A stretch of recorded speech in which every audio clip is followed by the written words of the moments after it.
And when did you get in contact with the work of Krishnamurti? Krishnamurti, yeah, that was about that same time I graduated from high school. Started to sort of dabble in Eastern meditation. And, Why? How come? What's this one? I think same reason a lot of people do, a reaction against the religion I was brought up in, which was more Roman Catholic and not really Polish.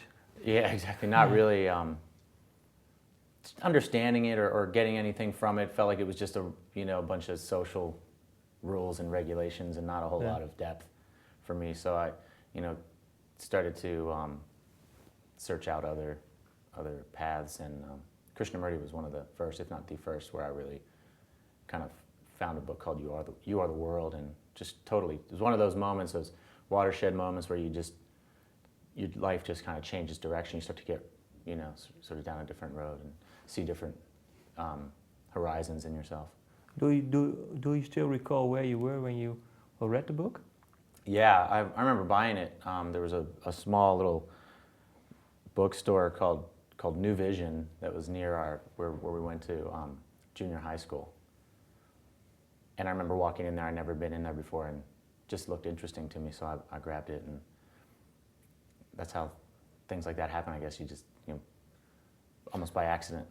So you actually didn't know him before you went into the bookshop? Krishnamurti, no. Yeah. Just walked in and yeah.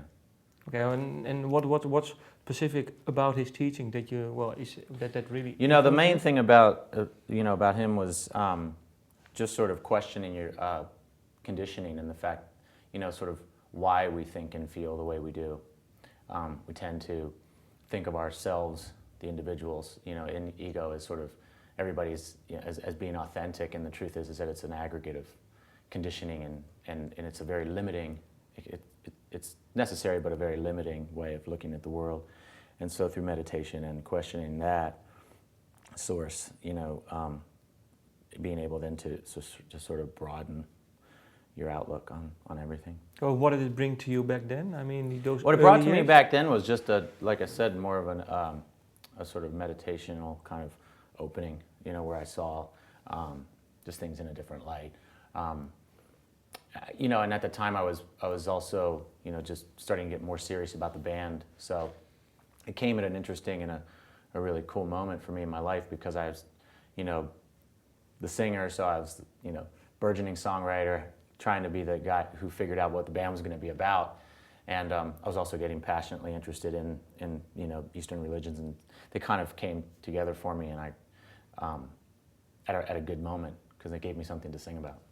So because you once said about the songs that you try to write songs that are not finished and will resonate with with listeners for a really long time, and that you actually said that the first albums that you still are able to get something out of those songs you did. I think that has something to do with this. Sure, absolutely, yeah. I mean, I think approaching songwriting in a way that I always say, try to walk the line between depth and being vague. You don't want to be vague at the same time. You want everybody to be able to sort of bring their own thing to it. It's challenging, but I think I've gotten it right a few times, and the times that I feel like I've done that is when the song's 20 years old and it still feels compelling to me. Do you have an example of those early years? Pain Lies on the Riverside is actually one of them, which I still feel is just a really straightforward idea about sort of letting go of limitation and kind of jumping head over heels into whatever it is, life or whatever the path is you're on.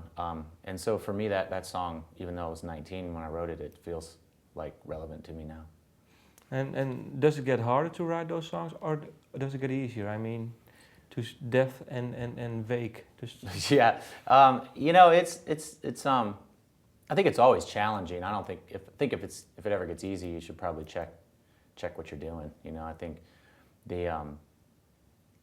it's still a challenge. I mean, it's a challenge to take deep emotional feelings and lyrics that are pressing on to outside the sort of realm of what's accepted as sort of cool rock and roll or whatever. Try to do that and remain authentic and